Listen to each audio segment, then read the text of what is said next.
Kasongo akatoka mbio. Gachagua, who held rallies in Maragua, Kenol and Kabati in Murang'a County, earlier also attended a church service at ACK Nakagumo, where he alleged that SHA is riddled in corruption with alleged embezzlement of funds through a firm allegedly linked to Health Cabinet Secretary Aden Duale. I would like Aden Duale, please concentrate on this monster called SHA that is not working.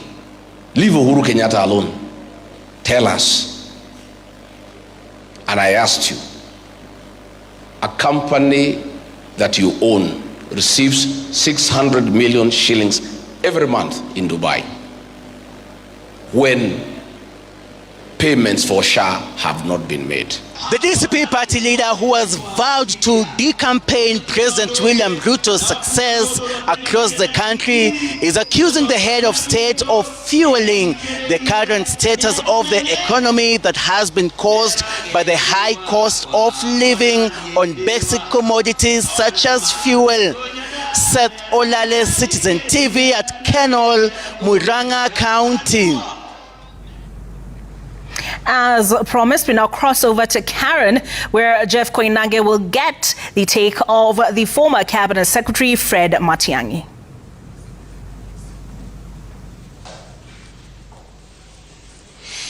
Thanks so much, Olive. We are live in Karen with a man who was Interior Cabinet Secretary for a while here in Kenya, and then got a job with the World Bank and decided to come back and wants to make a run for the presidency. I'm talking about Dr. Fred Matiang'i. And Dr. Ari, good to see you. Thanks so much for being with us tonight. Thank you. You heard about the world global prices going skyrocketing. In Kenya, people are suffering. You know this, as we are. What would you do if you were in President Ruto's place?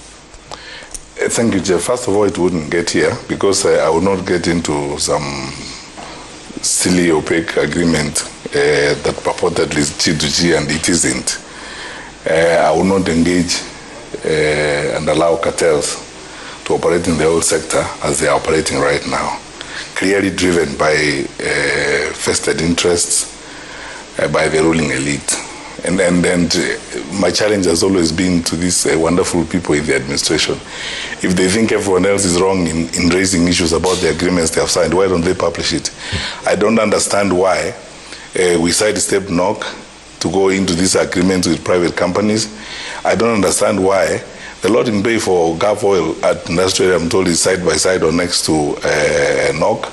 I don't understand how we got here in the first place. NOC was created specifically to address these issues of mediating and stabilizing the oil marketing sector in times like this. So I honestly cannot blame the challenges we are facing right now on what's going on in the Middle East. Some of this is man-made. It's because of how we are engaging and how we are dealing with that sector as it is. I was in government in 2021 during the Ukraine-Russia challenge, and that time the global prices had gone to about 150 per barrel. I remember very clearly President Kenyatta struggling with the IMF and the other people to insist on subsidies to stabilize the prices at that particular time.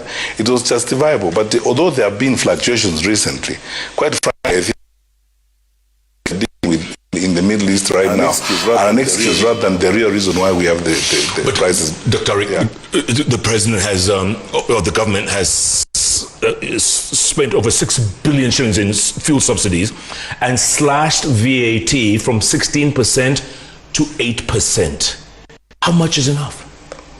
Well, see, the question is that those prices have not stabilized. We don't know what the agreements are in the agreement under this G2G arrangement. We don't know what markups are involved in this. So whether or not they bring the prices down, I mean the VAT down to 7%, spend 6-point-something billion in the stabilization, I think still they're going to have to spend more money, in my view, because the prices are not going to stabilize completely for a while now. They're going to have to go to the oil stabilization fund and spend some more money to stabilize the prices. The question is, how long is that going to happen? Because I hear that agreement has now been extended, that G2G, so-called G2G agreement has been extended to September next year. So I mean, it's anybody's guess whether or not we are going to see a stable environment in the oil sector. Okay, so now critics say you and your colleagues don't seem to have any alternative to solving this fuel crisis. What do you say? The alternative is, I mean, if we were in government, first of all, we would not sign that kind of G2G arrangement. If we were in government, if I was president today, I would revamp NOC and ensure that NOC is doing its rightful role in this. Private sector companies and cartels in the marketing sector will not be involved in this. We would face the crisis that we are facing. So the solution is, that is why we are asking for the replacement of this administration, so that we can provide Kenya with a better government, more responsible leaders, a trustworthy people, looking after the affairs of our country. I mean, how can it be that you have a crisis such as you do in the country right now, and nobody is willing to directly answer the questions they are being asked? Every time questions are being raised, they respond to them with insults and so on. What is so difficult about publishing that agreement and explaining to the people of Kenya, or at least if they don't want to go public, why can't they go to Parliament and face Parliament and say, this is the agreement, this is what we signed, this is how it affects the people of Kenya, and so on and so forth? Have you had sight of that agreement yourself, Jeff? Have you seen anything about it? Are you the alternative? I believe I am. We'll take a break, come back, talk a lot more. Dr. Fred Matiang'i is in the house, or we are in his house here in Karen. We are live. Talk about a lot of issues, a lot of questions. Can this be the man to take on President William Ruto in 2027? What are your thoughts? Keep tweeting at Koinange Jeff, at Susan TV Gang, the hashtag Sunday Live. Go back to the studio. Olive Burrows, what you got? All right, Jeff, I have more stories lined up, but don't worry, we will be hearing more from the former Cabinet Secretary, Fred Matiang'i, on his promise in a short while. Health Cabinet Secretary Aden Duale and the Democracy for the Citizens Party leader, Rigathi Gachagua, are back at it again over the status of SHA. While Gachagua maintains claims that the National Medical Scheme is on the brink of collapse, Duale defended the stability of the health scheme, insisting it is fully operational and delivering services to millions of Kenyans. The CS outlined the scheme's financial sustainability, saying it has already raised 169 billion shillings from contributors and paid 130 billion shillings to health facilities, and asked the former deputy president to stop inciting Kenyans. Emily Chebet with that back and forth. Speaking during a fundraising drive for an endowment kitty for Madrasa Tul Tofik in Wajir County, Health Cabinet Secretary Aden Duale defended himself against claims by the Democracy for the Citizens Party leader Rigathi Gachagua that the CS is drawing 600 million Kenya shillings from SHA through a company he owns in Dubai. One of the most hard-working IT company in our country, you link it to me. I told you to bring CR Tolof, whether I am the owner. Hukulete, sasa umeenda Dubai. Ati mimi niko na kampuni Dubai. I am challenging you. I am ready to pay for your air ticket. We go with you to Dubai and go and show the people of Kenya. CS Duale accused the former deputy president of misleading Kenyans and more SHA beneficiaries. Uliambia walimu ya kwamba they are not served very well under SHA. I want to tell you for free. Wale watu wanakuambia hiyo maneno ni wale nimefunga mahospitali yao. The people who have closed their hospitals because of fraud are the ones you are dining with. And you cannot scare me. Duale outlined the financial stability of the medical scheme, which he said paid billions of shillings to settle medical claims to health facilities, a position reiterated by President William Ruto. Tomorrow, on Monday, we will be paying 13 billion shillings from SHA to our hospital facilities in Kenya for this month only. 13 billion is money that used to be collected in almost 6 months under NHIF. Today, teachers can access 6,000 hospitals, including all the referral hospitals, level 6. When in the old system, they were only accessing 600 facilities and one level 6. Duale wants the DCP party leader to prove his claims that the medical scheme is collapsing, accusing him of playing politics with a system that has proven its stability. Emily Chebet, Citizen TV, Nairobi. We take a break on Sunday Live, but on the other side, we have more stories, including the latest on the property dispute involving the former Cabinet Secretary Raphael Tuju, and we'll be hearing more from the former Interior Cabinet Secretary Fred Matiang'i. Stay tuned.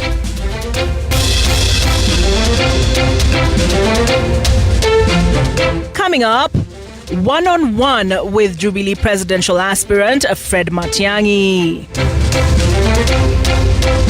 Angukia ofa ya On Collection msimu huu upate discount moto when you pay and carry your order from Royal Mabati Factory Limited on the same day. Get corrugated and box profile at 353 shillings per meter. Call us now on 0722 638383.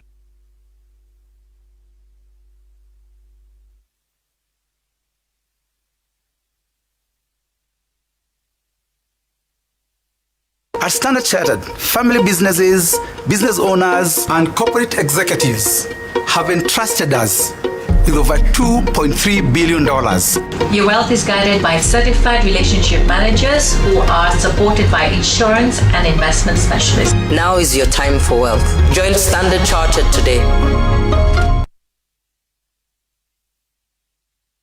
Great yummy taste, gotta hack it. I spread bread, pate nguvu, gotta pack it. Napaka nywele design ya mogoro. Blue Band, Juni natural cocoa. 5 vitamins, una grow plus ni tam nani. Tuna hack snack na ki Blue Band choco for your growth. Mimi kama MC natenda ninayoyasema. Nimekuwa kielelezo kwa mara nyingi. Ni sawa. Hakuna shida. Asante kwa Ariel Liquid mpya ni nzuri. New Ariel Liquid kwa mashine za kufulia huondoa madoa sugu kwa mosho mmoja. Experience the power of the ultimate glow in our new revitalizing formula. With 3 times more oil-infused serum, Vaseline Lotions penetrates and restores your skin's natural moisture from within, while boosting your natural glow on the outside. No need to add extra oils or glycerin. Feel the difference. See the power of the ultimate glow. New Vaseline Lotions.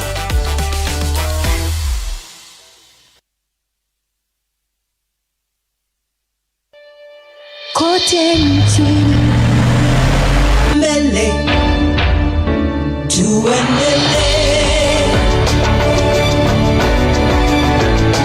mbele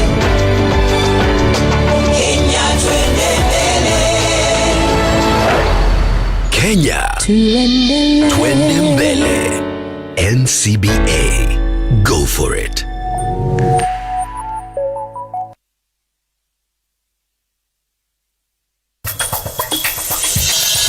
I'm going to give you back every single penny the company has spent on my brand. With this obscene lack of commitment, I'm afraid to tell you that your brand is headed for the gutter. What? What's going on? Why are you crying like this? What are you not telling me, Mar? Camila, I didn't know you were here. Listen, I just heard you say that one was with Mar earlier. Is that true or isn't it? If you tried to do anything against my sister, I promise you this. Nothing in this world can protect you from my wrath. what a lovely day. It's raining. Let's go out. How boring. You know, it's not so bad.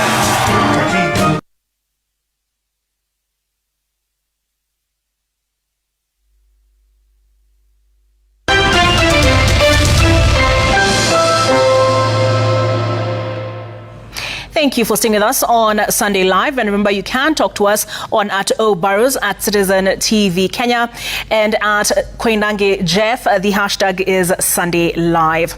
A group of armed men on Sunday stormed Dari Business Park, a multi-million shilling property at the center of a dispute between former Cabinet Secretary Raphael Tuju and the East African Development Bank. The youth reportedly forced their way into the premises after breaking down the main gate. Police said the group is believed to be associated with the former Cabinet Secretary, who confirmed that he has moved into the property. Citizen TV's Ben Kirui has more. At around 6 a.m. Sunday, the group of youth were captured arriving at the property, reportedly with the intent to vandalize it and forcefully gain entry, according to police. The armed youth broke down the gate to gain entry. Langata Sub-County Police Commander Pius Mwanthi said the youth accessed the premises with the intention of invading the property, but swift action by police officers contained the situation. There were many, more than 100, and all of them were armed with the crude weapons, with the 8 pankers, rungus, slashers, so they were armed with the crude weapons. And they were with the Mheshimiwa, Honorable Raphael Tuju. In a statement, Tuju confirmed he was responsible for the forced entry and vowed to remain on the property. Tuju claims that court orders protect his occupation. In a ruling delivered on the 18th of last month, the court directed that the property should neither be sold nor its ownership transferred. Pending the hearing and determination of the case, a verdict is expected on May 7th. A decision likely to determine the fate of the contested multi-billion shilling estate. The dispute, which dates back to 2019, involves Dari Limited, a company associated with Tuju and the East African Development Bank. It originated as a loan dispute between the two parties before escalating into auction of the property. Ben Kirui, Citizen TV, Nairobi. A 34-year-old woman is fighting for her life following an acid attack by an unknown assailant on motorbike. Mercy Awor is admitted at the Jaramogi Oginga Odinga Teaching and Referral Hospital in Kisumu with 45% burns. Awor suffered severe burns on the neck, chest and upper body. It is alleged that Awor received threats from a relative before the attack. Investigations have been launched into the incident.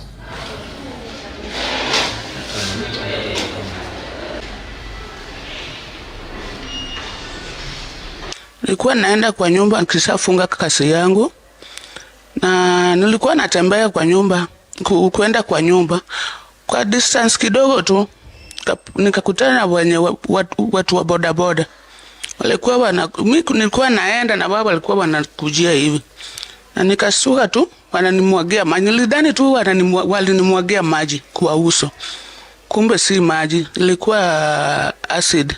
Niligundua tu acid ni acid kama nilishachomoka yote. A 43-year-old man is under police guard in a hospital after allegedly attacking his 3 young children with a machete, beheading his daughter and leaving his 2 4-year-old twins in critical condition in Ikolomani, Kakamega County.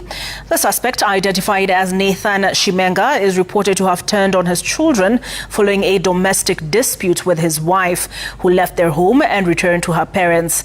Family says he took the children to a riverside where he brutally attacked them before he was discovered.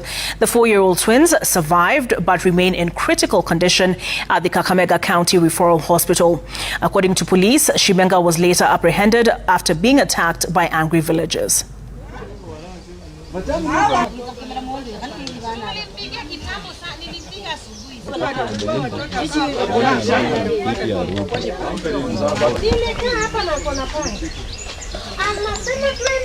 Akaanza kushika mimi mkono hivi zote mbili. Kumbe anatoa panga, akaanza kunikatakata panga. Nikamwambia nimekukosea nini? Akasema nyamaza. Alinipiga kabisa paka akaniumiza hapa. Amekata dada yangu, akakata nguruwe, baada ya nguruwe akalala usiku, ameamkia leo asubuhi, amechukua watoto wake 3, ameenda kuwapeleka mahali na amewakatakata wote 3. Sasa mimi nina huzuni, naomba serikali tusaidie. Sasa wakati tumempata na watoto, kama amepanga watoto line, watoto walikuwa 3. Amepanga watoto line na ameshika panga nyuma. Sasa wakati tumefika hapo, akatuambia mlikuwa mnatafuta mimi. na ndiye amechukua panga na kuanza kukata watoto. Akakata mtoto wa kwanza akakufa hapo na hapo, wa pili akaanguka chini, wa tatu akaanguka chini. So sad. ODM party officials have told their broad-based partners, UDA, that zoning is there to stay, vowing that ODM strongholds should remain unchallenged. Party chair Gladys Wanga and minority leader in the National Assembly, Junet Mohammed, who are in Kendu Bay for a funds drive, called on the youth to rise up and defend the party.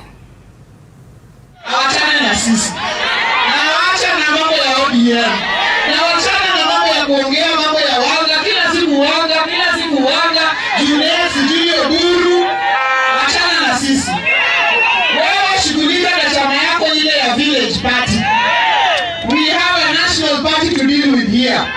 So don't talk to us about this, zungumzia maneno yako. Tunajua pale tunakwenda, chama yetu ni ODM, serikali yetu ni broad based.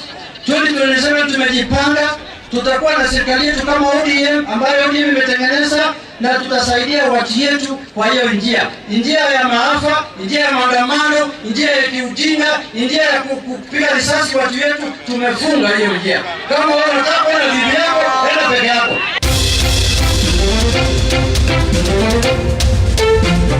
Coming up on our weekend series, Citizen Planet, we tell you of a zero-waste strategy adopted by KU Hospital. Changamkia our own collection offer and get additional discounts when you pick up your order from Royal Mabati Factory Limited. Get Decatile at 500 shillings per piece. Call us now on 0722 638383.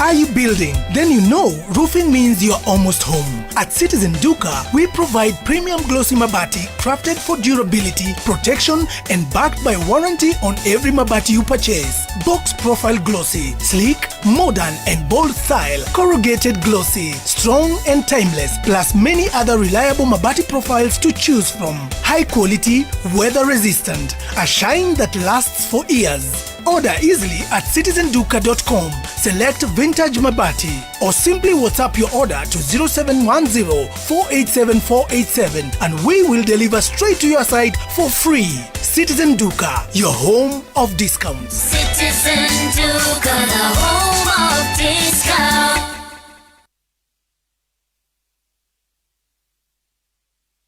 Unayajua majira ya Mungu? Ni majira ambayo hayajawahi kupita, maana ndani yake yana neno la uzima ambalo ni kweli na la kudumu milele yote.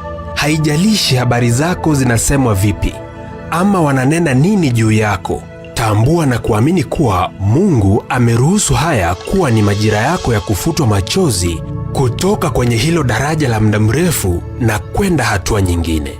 Haya ni majira yako ya kicheko cha ushindi. Amini kuwa kwa kila jambo kuna majira yake. Dial *811*382# to get majira. Looking for a course that leads to real opportunities?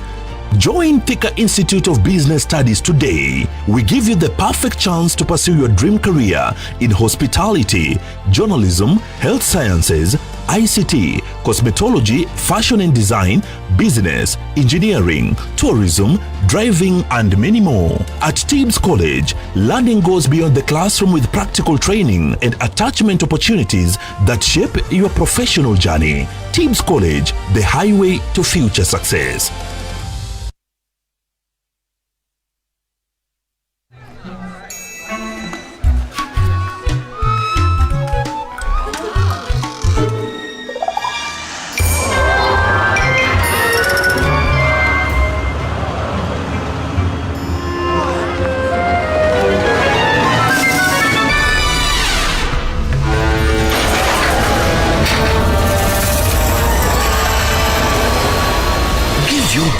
Extraordinary opportunities with Corp Bank MSME financing.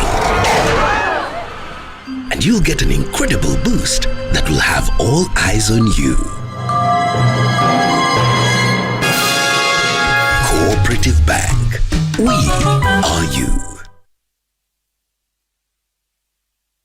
Deals kibao kila wiki na Carrefour. Enjoy Daima Fresh Milk 500 ml at 44 shillings. The White Daily Basmati Rice 5 kg at 995 shillings. Pampers assorted sizes at 1,299 shillings. And Samsung Fridge 260 liters at 62,895 shillings. Deals kibao kila wiki na Carrefour.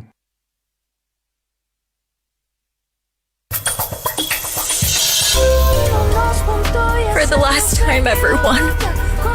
Goodbye.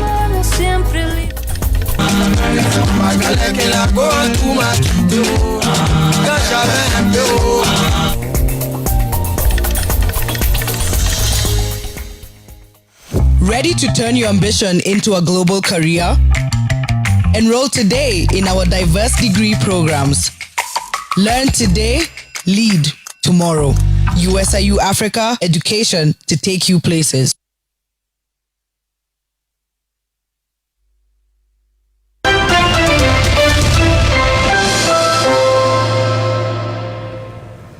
All right, before we cross over to Karen, let's catch up with Citizen Planet.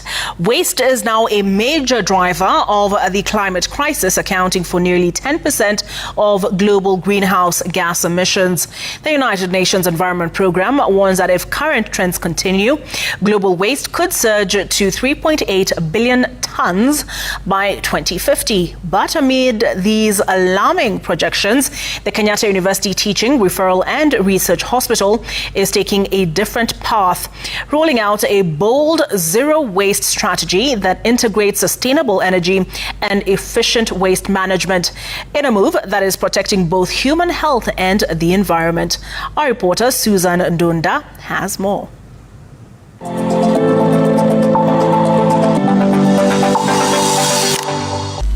At Kenyatta University Referral Hospital, patients stream in one after another, each seeking not just treatment but a second chance at life. The facility's lush green surroundings meld seamlessly with its modern infrastructure. The rustle of trees and the gentle morning breeze paint a calm, natural rhythm, a rare harmony of healing and nature. But behind this serene facade lies a global challenge. Each year, health facilities around the world administer an estimated 16 billion injections, many of which are not safely disposed. In a 2024 scientific study published on the Scrip platform reveals that hospitals in Kenya generate between 0.61 and 1.03 kilograms of waste per bed daily.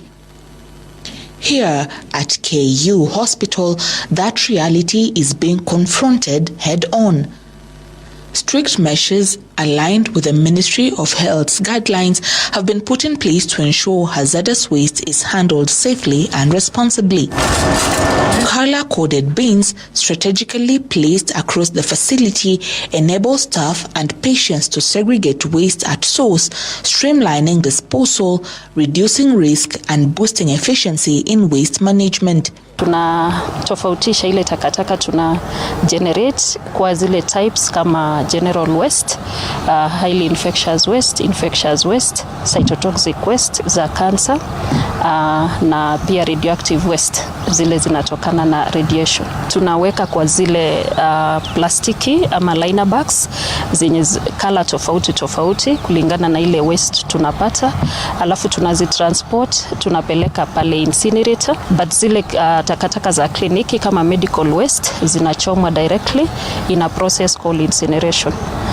Where we expose it to high heat temperatures between 800 to 1,000 or 1,200 degrees Celsius, where it burns completely into ash that is harmless even to humans and also harmless to the environment. Proper waste disposal not only protects the environment, but it also prevents the spread of diseases. Kwa humans, ina ensure that hatuna zile viini za kusababisha magonjwa. So tunahakikisha kuhakikisha kuwa hiyo takataka inamenejiwa vizuri ili viini zisiende kwa hewa, ifike kwa environment, isababishe magonjwa mbalimbali kama lung cancer. According to WHO, poor waste management has led to close to 5% of most of the diseases that are airborne. Overlooking the scenic landscape, a modern incinerator stands tall, a silent but critical guardian of public health. Day in, day out, the facility processes and safely disposes of hazardous medical waste, marking the final stage in the hospital's waste management cycle. Ndio tunachoma ile waste tunaita biomass, and the temperatures in that chamber the average 700 degrees centigrade, and it's controlled in terms of temperature and air supply to achieve complete combustion. The system is also equipped with advanced pollution control mechanisms. The pollution control is whereby you extract any particulate matter as well as any pollutants to avoid it getting to the atmosphere. So we have what we call a wet scrubber, which now extract all the pollutants and particulate matter. The excess heat produced during incineration is then captured and is used for heating water used in the wards. What are we doing? We are substituting the fuel that is being used in the boiler to heat water for the wards. We are substituting now by recovering heat from the waste. So the incinerator is now becomes part of the utility because we are supplying hot water. Hot water is a utility. So it means it becomes part of the utility, and it displaces now the fuel that we used in the boiler. Currently, we estimate that we are displacing 4,800 liters of heavy fuel oil, which is a fossil fuel. That means, and that is per month. Kenya's revised air quality regulations of 2024 under the National Environment Management Authority require strict and continuous monitoring of air quality, especially in high-risk areas such as healthcare facilities and waste treatment sites. We have very many plans in ensuring that we monitor the air in various hotspots around the facility. This would ensure that, we provide habitable environment and proper air to avoid diseases such as cardiovascular diseases, which could, affect most of our patients around this area. We've also provided a very good environment where we have trees that, would absorb any pathogens in the air. According to the World Health Organization, the healthcare sector accounts for about 5% of global greenhouse gas emissions, equivalent to between 2 and 3 billion metric tons of carbon annually. Of this, nearly 15%, roughly 800,000 to 900,000 metric tons, is classified as highly hazardous medical waste, posing serious risks to both human health and the environment. Kenya, through its second nationally determined contributions, has committed to cutting greenhouse gas emissions by 35% by 2035, while simultaneously strengthening climate resilience. And initiatives by facilities such as the KU Hospital could play a crucial role in helping the country deliver on these ambitious climate targets.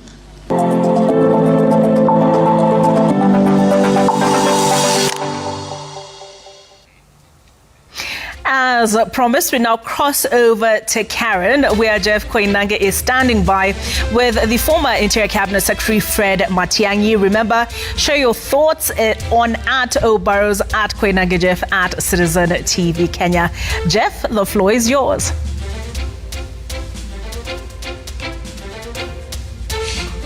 Thanks so much, Olive. Yes, indeed, we are at Dr. Fred Matiang'i's house in Karen, former Cabinet Secretary for Interior, so he knows all about Interior. Then he went over to work for the World Bank for a while and decided to come back to Kenya. And he was seeking the presidency of the Republic of Kenya. Can he do it? Is he the man? Let's find out. And you can give us your thoughts as well. Dr. Ari, real quick, your colleague, former Deputy President Rigathi Gachagua, has said that he's giving the government a 7-day ultimatum to lower fuel prices, and if not, he'll call for demonstrations, nationwide protests. How is that going to help? Well, it's to force the government to come to their senses and do what they have to do. You know, a lot of the information that is hidden about this, for a long time, by the way, Chair, I need to say this.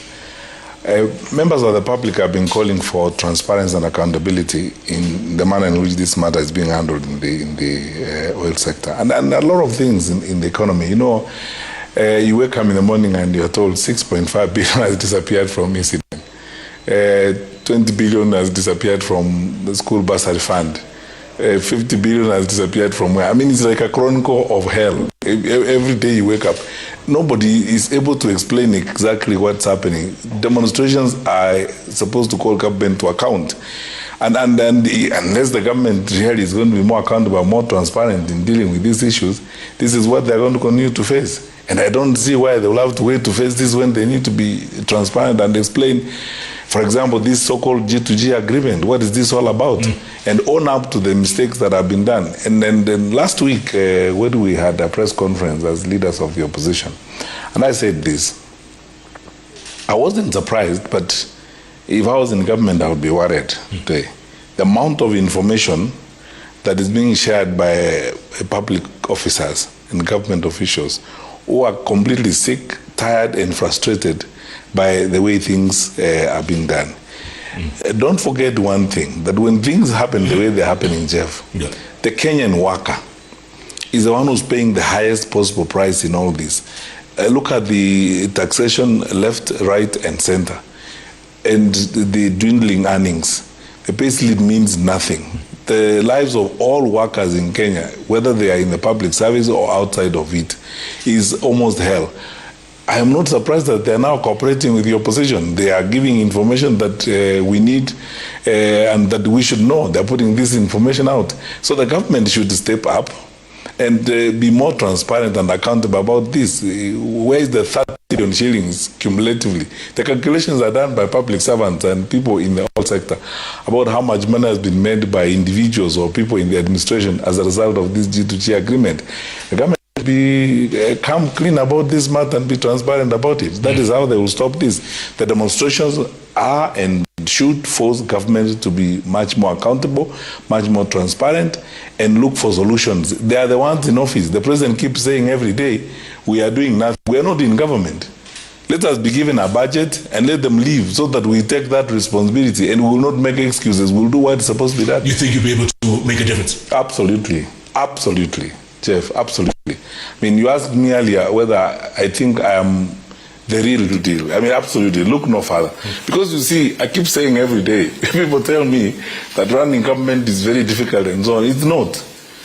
And we, more than anyone else, by the way, in Kenya, should not talk like that. Because when a candidate is incredibly endowed with well-trained, skilled human resource, Kenyans who love their country, very patriotic and want to serve their country, very hard-working people. We have had a very established tradition of government for a very long time. What this country needs is trustworthy leadership, effective managers, and committed people. And the focus, for example, as I keep saying, the focus for us and the focus for me, if I got the opportunity, is to restore the trust of the people in government, so that the government can be believed again. Dr. You believe government yourself when they tell you the things they tell you. Dr. you spoke about G2G a moment ago. Yeah. And there's some critics who call it government to gangsters. That's true. It's government to gangsters. In fact, sometimes I call it G2R, government to Ruto. It had nothing to do with government. It's a G2R. It's a government to Ruto or government to P. G to P. It can't be G to G because G to G must be Aramco and the other companies involved on the other side are government. But on this side, government is not government. And all these other private sector players who are involved, Starbucks and so on, are not government. So honestly, it doesn't qualify to be government. But anyway, go ahead with your gangster question. Why didn't they involve NOC or KPC if it's government to government? Jeff, you have your answer. That's what we keep asking every day. Because, you know, NOC exists by statute and it was established to do exactly that. And over the years, NOC has done this. When we worked on a G2G arrangement in the first when we were in government, we worked with NOC. I don't understand. I cannot understand for the life of me. And that's why we conclude that it's so obvious and apparent that this was being done because it's intended to benefit individuals and cartels in government. And if they think we are wrong, why can't they publish the details? You keep asking that. Why can't they publish the details? And you see, this unaccountable way of life or an accountable way of managing the country is what is causing the challenges that you have seen since 25th June 2024 with the Gen Z. On that particular day, Kenya's younger population literally wrote what you describe as a manifesto for modern Kenya. A much more accountable government, a meritocratic focus on public service delivery, and public service work, and a responsible behavior on the part of those in authority or those who are given responsibilities. That is what is lacking. Things happen here and they are always swept under the carpet. When you raise questions about this or when anybody raises questions about it, it is shrouded and covered in public relations, propaganda and lies at best. But in most cases you will see politicians allied to the administration engaged in insults and so on as a way of responding to this. So I agree with my colleague Rigathi Gachagua, and I agree with the Kenyans who feel that if the government is not going to be more accountable, they have to be forced to be accountable. But if you were president, how would you cushion Kenyans from high fuel prices, for instance? As I said, for example, in fact, it's something I will do immediately if I became president tomorrow. I'll reform and restore the role of NOC. You see, under the statute and by practice, NOC would import, buy, and keep reserves for 90-day cover and cushion the country from fluctuating oil prices and so on. 2, you will avoid and reduce the behavior of cartels because, like any sector in the economy, it would always be infiltrated by cartels, and you can't stop cartels in any sector if you yourself are part of that cartel, because most of these cartels, when you look at the behavior, when we went through the paperwork that was brought to us last week as opposition, it's astounding that even in the tendering process itself, some of these companies that were finally awarded submitted their bids way after the deadline. In other words, laws and regulations, even on tendering, are broken left, right, and center because those companies enjoy patronage by those in the administration or by those in power and in leadership. Absent of a transparent and effective way of management, Jeff, we are going to be spending all our time on very nonsensical public relations exercise. And that is why, as for me, the next general elections are not ordinary elections. They're not a question of going to the ballot and seeking leaders. We are not seeking to replace these current leaders so that I sit there and continue doing the things that the current leader is doing, so that I go to start eating from where he has left. It has got to be real change, and change to be felt, and change to be experienced by the people of Kenya. If we are not going to do that, then honestly, we would rather not even get involved in what we are doing. It's just a waste of time. This country needs fixing, and we know the challenges of this country. Let us be very forthright about them. Let's go straight forward those challenges and resolve the challenges. They can be dealt with. They can be resolved. There are many times in the past when, for example, I was in government. In 2015, 9 out of 10 people I spoke told me it's very difficult to fight examination cheating. The cartels are established. They go after everybody. Sometimes they are very well connected in various levels of government and so on. And I discovered it's not the case. And we faced down with them and cleaned up the sector. And in the process discovered that most Kenyans actually want a fair system of management that works for all of them. They want a fair shot. Most Kenyans are interested in systems that work. What they lack in most cases is trustworthy leadership, people they can trust. You were at the forefront of CBC. Yes. Which is now CBE. Yeah. What do you think of it right now? What are your thoughts? There's nothing wrong with the curriculum, Jeff. There's everything wrong with the way it is being implemented now and the way it's being executed. You see, I've had all these statements that people keep making about the curriculum, or there's a problem with the curriculum. There's no problem with the curriculum. These good people, even if you gave them 844 or 7423, they would still not manage to implement it. Because it's a classic case, and I hope you give me time to explain this. It's a classic case where the president has made poor decisions, poor deployment of personnel in essence about it, and actually the government is not paying attention to what is happening in the education sector, and as a result you can see the chaos. There is only one word I always use to describe the education sector in the country as it is right now: chaotic. And I am determined, because I don't want to spend time describing the problems and whining about them and so on. I keep saying this is one area where I would, and everybody knows this is one area where I have complete leverage and understanding of. I would clean it up if I had the responsibility myself, and this is what we would do. The transition to a new curriculum started, first of all, as part of transitioning our country to a new framework of skills development. That is why we chose a competence-based curriculum.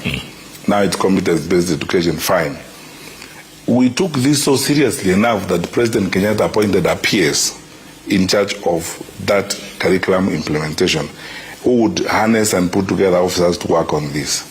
Then we started working on putting aside special budgetary allocations for the implementation of the curriculum, because this is a critical aspect of the development of our country.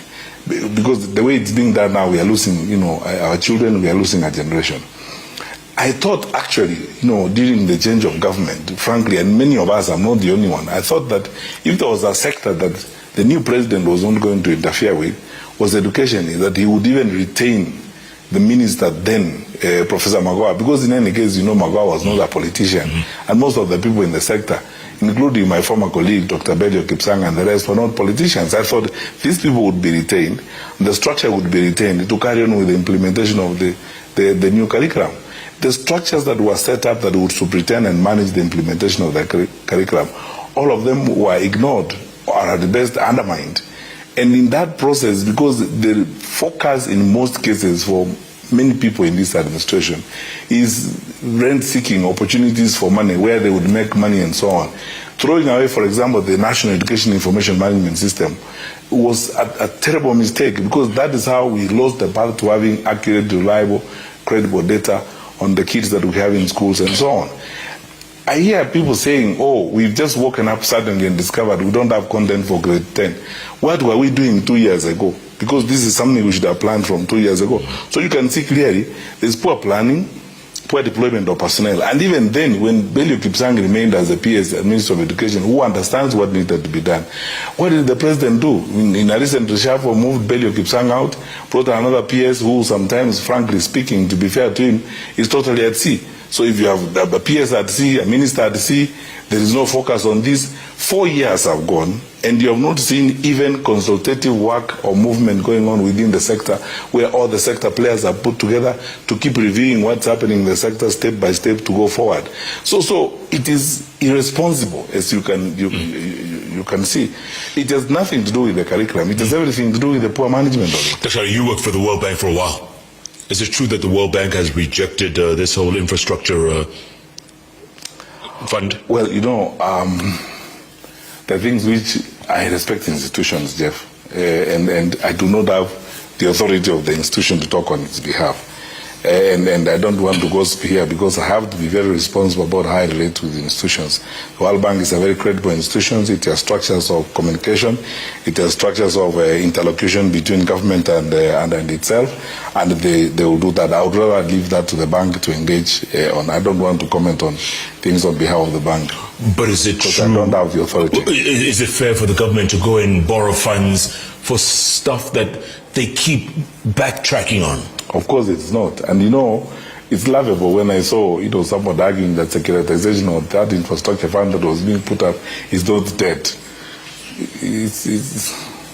Some things, as I said, you don't know how to laugh or cry. I mean, it's dead by any other means. And we've been here before. We have engaged with those institutions before when you were in government. People should see what, and then when you work on that framework without sensible legislation, it sidesteps all structures of accountability and so on. So what do you actually expect? Do you expect that other people are supposed to clap for you and accept it and move forward with it? But anyway, I would rather leave the institutions that have the mandate to comment on that, I would stick to what I would do myself and what I plan to do and the solutions that I think are appropriate for our country. Okay, what about these this importation of fuel recently, right? They arrested some officials and then nothing happened. If you were in charge, what would you do?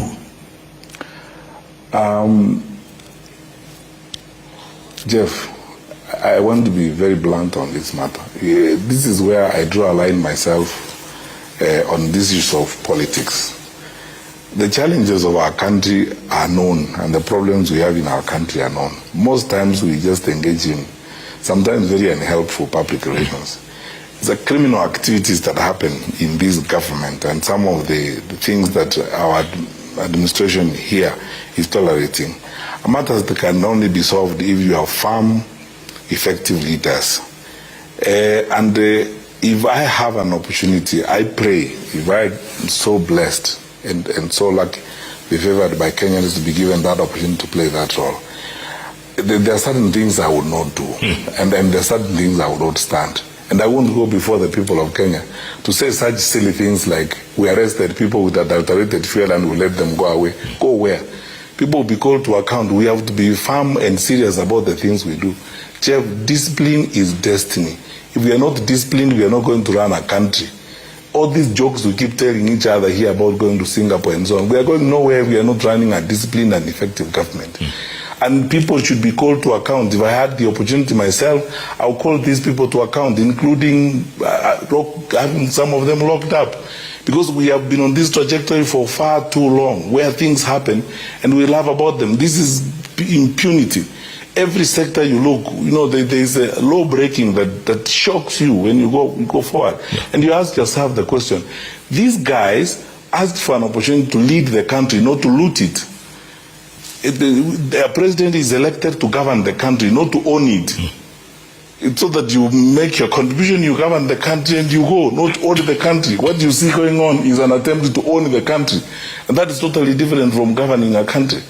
And then you keep asking, what did they ask an opportunity for?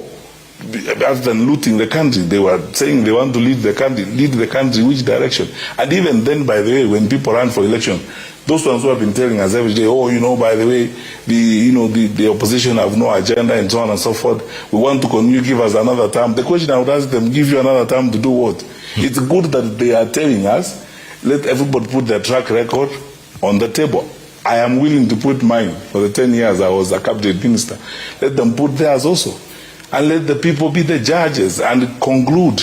But this merry-go-round that we are experiencing here cannot go on. We are declining in the education sector. I suspect, I've not looked at the recent statistics, I suspect our dropout figures are going back to the pre-Kibaki years. In the security sector, we are suffering so much. We are seeing crazy things, where goons and police are almost operating side by side.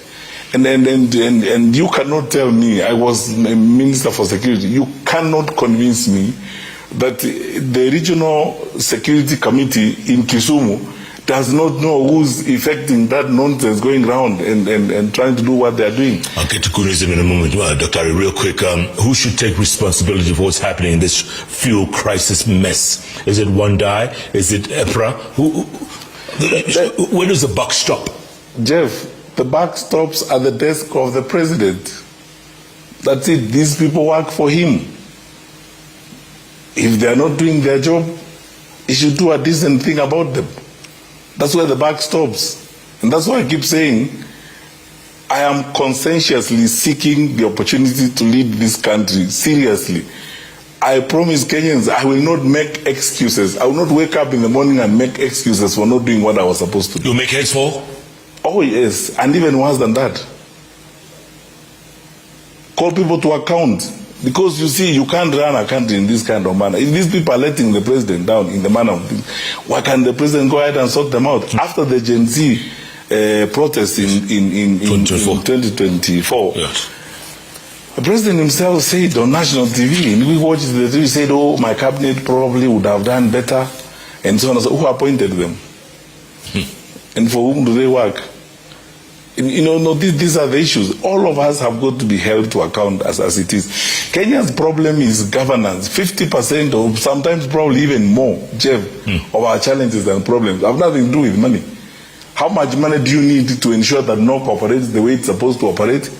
Have the right board, have the right CEO, and have them mediate the marketing sector? How much money do you need to ensure that the public officers do the right thing in managing the education sector? How much money do you need to give the opportunity to the Inspector General of Police and his officers to manage the security sector without favoring politicians who are moving goons from one point to another? These issues don't need money. This is just management. The problem of this country is management. And I propose, and this is my view, the country needs a fixer. We need to fix this mess. Are you Mr. Fix-It? Absolutely. Look no further. Although that I was called by the media when I was in President Kenyatta's government. But look, I mean, what is difficult to do here, honestly? What is so difficult to do in all these challenges that we have? How can we stand up? If people are asking questions, long time ago we were having a conversation, and then I will give you several stories about this. Cases where one case after another case of challenges that we have dealt with when we were in the public sector before. In 2015, when I reported at Jogo House, we went to release exams in December that year. Exam that was stolen left, right, and center. The first thing I did, I apologize to the country that this exam is not credible, but please give us a chance, we'll do the right thing. But something amazed me. At Caledonia, at the National Examination Headquarters, when we arrived there to release exams, and I want to demonstrate to you that change can actually happen. I found traditional dancers, food, cooked, everything, what? So I asked the PS, why are we doing this? We're just here to release exams. Why do we have to ferry dancers and all kinds of things, It's primitive. What are we doing? He said, this is how it is done, and so on. So I asked him, how much money did this cost us? 5.5 million. That morning only, 5.5 million gone, we're just releasing exam results. I told him it will not happen another day when I'm minister here. The following year, after we briefed the President to Lateau High School, asked the principal to clear the hall, called the press there, released the results. I spent zero, walked across the road and bought a hamburger with my own money and came to Nairobi. Change can actually happen. The level of wastage in this society is incredible.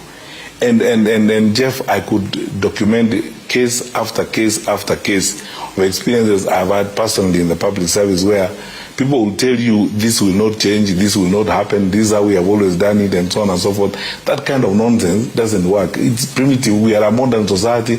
Kenya is a serious country. We should be fair to ourselves and fair to our people and give them a credible, serious government. And yet, people get away with this. Look at these officials who were arrested, and then nothing happened. I mean, they resigned. They weren't taken to court. It's unthinkable. I mean, it's just like the minister stands up and says, when the schools open next term, 2 million kids from arid and semi-arid areas in the country will not be able to go to school or may not report to school because there's no food. Because of the school feeding program, we have a shortfall of 4.8 billion. That same day, he's actually addressing the press. The president is meeting 12,000 women at the State House, gives them each 10,000 shillings. That's 120 million shillings. They leave. The budget to State House, it. The level of wastage and recklessness is unbearable. We cannot go on this way. These things need to be fixed. That's why I said when I was in Murang'a, if you give me that budget of 17 billion shillings to run the State House, I'll cut the budget by almost 80%. I'll take out the 14 billion, split it between the Ministry of Education and the Ministry of Health, and remain with 3 billion. And I might return some money at the end of the day. Because State House is, the presidency is supposed to coordinate and supervise government. It is not where the action happens. And a lot of Kenyans don't know that when that is going on and that budget is there, there's another budget in Harambee House for the office of the president and the ministries and the functions that is there. So what is that money meant to do? That is the money that the people are being bribed left, right, and center, and so on. We govern ourselves very foolishly. And then we expect that miracles are supposed to happen. Suddenly that we develop and we wake up one morning and find ourselves in Singapore. It doesn't work like that. Time is here, Jeff, for firm, serious management of our country, fixing these messes so that we ensure that what we are leaving our children and our children's children is a clean, responsible country. Speaking of messes, goonism. Yeah. You were Interior Secretary back then, Cabinet Secretary. You control the whole interior. Now look at goons controlling events. We had back then. And I want to thank the late Joseph Nkaiseri, General, great man. When President Kenyatta gave him responsibility, pulled together several generals. General Philip Kamero, then Director General National Intelligence, and a good number of people, and they put up together a solid arrangement of what we used to call the MAT, the multi-agents team, where all agencies sit together, they share information and so on, and share resources also, because acting in silos also wastes resources. Yeah. That is how we negotiated a lot of things. When I hear, for example, the things I hear of, and I feel like I would collapse with anger and frustration. How can we go back to a time we were saying police officers do not have fuel and they cannot move around? And these things are very, if I had authority today, because I am saying I'm not going to use this opportunity during this show to describe our problems and whine about them. I would rather say what I would do. The system we had in place, the medical cover for the police, was effective. I would actually cancel this one if I was president today and reinstate the one we had before, so that officers feel well taken care of and given responsibilities and so on. I would respect Article 273 of the Constitution, especially in terms of the security sector deployment. There is over-ethnicization and over-politicization of deployment in the security sector. Go to some parts of this country, you find the senior officers in the security community are coming from one ethnic community and so on, for one particular reason. And then now, I have noticed, I'm sorry to say this, and I hope my former colleagues who are in the sector will forgive me for saying this, and I can see it. I was Minister for Security. I can see it. When you talk to these officers and when you talk to these people, you can see it. The loss of morale and discouragement is all visible, even in the senior ranks of the force. It's very easy to find a senior officer who will talk to you and tell you about how they are frustrated by the decisions they make and they are not respected and so on. The secret, it's not rocket science. It's to let these institutions work their independent. The Inspector General's office is an independent office. If the Inspector General is left to work on its own without political interference and all manner of nonsense, he will contain this business of goons and so on. In any case, by the way, there's no direct role for the PS and the minister in managing the security of the country as it is. This responsibility lies with the Inspector General. He comes for policy guidance and policy advice from the minister and the PS. And the people acted fairly. There are cases where, for example, I can tell you, and I don't want to go into details, there are cases where we dealt with, and then one time we had a problem in a part of the country. I went there, and then the security people were telling me, oh, by the way, there's a politician who's involved here, and he's supposed to be a Jubilee guy, and we were wondering whether we should deal with him or the president will not be happy and so on. I said the president has never told me that he will be unhappy if we arrested a criminal. Whatever the criminal is, whichever party belongs to, I don't care. And I'm not going to ask the president such a silly question. Do your work, arrest that fellow and let him face the law. That is what's supposed to happen. And would you tell people who say that these goons are working together with the police? They're working hand in hand. I believe them. And I tell them that is because of the failure and the dysfunctional nature of the security sector. I believe them. Because you cannot convince me, because I know the capacity of our security sector. I understand what we can do and what we cannot do. Jeff, I was in that sector. I know the people who work there. But I will tell you, Kanja was the GSU commandant for the entire time I was a Minister for Interior.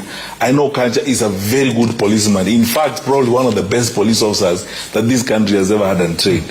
I know Nudin, the Director General of National Intelligence Service. We worked together. He was the DPP at that particular time. We used to attend sometimes the National Council for Administration of Justice together and others.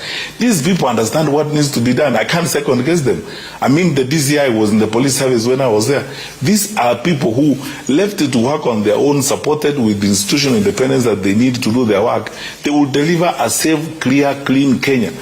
But you can see clearly, it's not rocket science. You can see clearly that some of the work these people are trying to do is either being undermined or interfered with, or especially by the reckless statements that people make. You know, when you sit in the National Security Council, and you are a member of the National Security Council, that is a very serious responsibility. There are statements you cannot make out there to the press. And as a rule of thumb, Jeff, a cabinet minister cannot make allegations. I can't make allegations if I'm a cabinet minister and say, oh, you know, I suspect Jeff is funding something, so that who arrests you, so that who acts on you. Let's be serious. And this is why I'm saying, you know, me, I'm not interested in this kind of jokes. Let's be, Kenya needs a serious government. I'm prepared to give a serious government to this country. And Kenyans want people to do their work.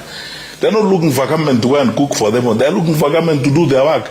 Wake up in the morning, make sure the country is safe. The people are carrying ngwashe from Murang'a to the city market here at 3 in the morning. They need to know that they will get there at 3, they will sell their ngwashe and go back to Murang'a, or sell their cabbage and go back to Limuru, or carrots and move on with their life. So they are not asking too much from the government. But if you are going to have cases where they will be pickpocketed, they will be injured, they will be messed up, how can they respect the government? But where do you have the moral authority when you at one point were accused of being aligned to, what was it, Chinkorokoro, was that? I have never in my life, But you were accused? Well, accusations are accusations. And in any case, by the way, I challenge anyone who has got that particular information. Why didn't they take me to court? Yeah, why don't they? Well, even now, by the way, you know, a crime like that is not covered by the statute of limitation. Even now, they can take me to court. Even when I'm 80 years, they can take me to court. They are free to do so if they have evidence, but then take me to court. You know, the political nonsense that you hear around here every time, you know, from all manner of people, detractors, when they have nothing to say, they will just spew up anything or say anything. If you are serious about something, and don't make an allegation. We have a very elaborate constitutional environment. We have laws in this place. Go to court, and then you don't even have to wait for the DPP. You can even institute a private prosecution. This culture of guruism, do you think it'll end any time soon? If a serious guy like me is president, I'm telling you the truth. If a firm, no nonsense manager like me is president, there will be no goons. Where will they operate? Where will they operate? I mean, let me ask you, and how will they operate? Because I understand the structure of our country. Yeah. We, from Nyumba Kumi to village elders, to assistant chiefs, to chiefs, all the way to sub-county officials. We have a sub-county security team led by the deputy county commissioner. You come to the county commissioner. You know, Jeff, the hierarchy, the structure of security in this country is the most regimented and the most spread everywhere you go. Walk today to a small village in Shamahoho. There will be Nyumba Kumi guys, there will be village elders, there will be an assistant chief, there will be a chief, all the way, all these people are there. That's why, I don't listen to this, I don't take this nonsense. People say, we don't know. How can you not know? I mean, how? Because there is no structure that is more expansive and spread in the country than the structure of the provincial administration. It requires firm, trustworthy, and honest people at the top of its leadership. And that will not happen. Because once the chief knows that if I sleep on my job, I'm going to be punished, or the assistant chief knows that, or the deputy county commissioner, and in addition to that, they are given the tools they need to do their work, their decision is respected, they are not interfered with. They're not going to arrest Jeff tomorrow and then they receive a call from Arambe House. Oh, by the way, that guy is one of our mobilizers. Leave him alone, and that kind of silly thing. As long as that is not happening, the country will be safe. A government, and then this is very important, Jeff, by the way. A government takes the character of its leaders. So when you see those things happening there, that goonism and so on, is reflecting and is an accurate representation of the character of that government. A serious government led by serious people who do not tolerate that kind of nonsense will not have that anywhere. Because where are you going to report? No politician is going to come to me as president and tell me, oh, you know, by there I'm your greatest supporter. I'm not allowed you to support goons. I went to Nakuru when I was Minister for Interior. And this is one of those things that I'm accused of. Sometimes people play games and stuff like that. 3 times, I can give you 3 instances. I arrived in Nakuru. My good friend, George Natembea, was the regional commissioner. I love that guy with all my heart. That is your man, an executor par excellence. You know, that is the man you need in an assignment. And the regional security team, we asked this, who are these people? I worked on food in Subukia. We drove. I was with Mutiambai, Kinoti, and Kanja himself. We drove to a point where the cars would not go to. So we said, anyway, these people walk, so let's walk. We got out, walked to this place. I went to a bishop's house, and I was driven to great pain when I sat there and listened to this man and his poor wife narrate how their daughter was raped and killed by these thugs. And when we followed the matter up, we discovered, there was a small gang that was operating there. Somebody was trying to start a political nonsense of mobilizing against a certain group of people because we were approaching elections and so on. So we told the regional security team, you don't need permission from us. Or they say, oh, there is this politician. I told them, I don't care who it is. I don't care who it is. Nobody cares. We believe he's my own brother. Sort them out. Let us. How are wananchi supposed to sleep? They pay taxes to be protected by who? And I've seen this several times before. Jeff, this thing of Mr. Fix, it came when I was sent by President Kenyatta to Murang'a to sort out Kehomweri, the land buying problem that was there and so on. I arrived there. Even my county commissioner at that time told me, oh, you know, afande hawa watu unajua hata wewe unahitaji ujihadhari kidogo, hawa watu unajua wanaweza kuwa wengine ni watu wa Mungiki. So as the county commissioner, wewe na kirauni ya serikali, you go under the bed, hawa wananchi wakufuate huko chini ya kitanda. We are the ones who have been given responsibility to solve this problem. We solve it. That's what happens. And I stuck on that assignment until it was done. The point I'm making is this, Jeff. There is nothing that you cannot do in this country as long as you are focused, determined, honest, and committed to doing the right thing. So it begs the question, why does Dr. Fred Matiang'i want to be president? Precisely because I want to fix that nonsense, I'm telling you. Because I want to provide this country with a government they can respect again. Kenya deserves better, to be honest with you. Given we are 6 decades after independence, there's some things that happen here that, you feel almost embarrassed about. Jeff, whether you look at our regional standing as a country in the region, we are consistently losing respect because of some of the things we are doing.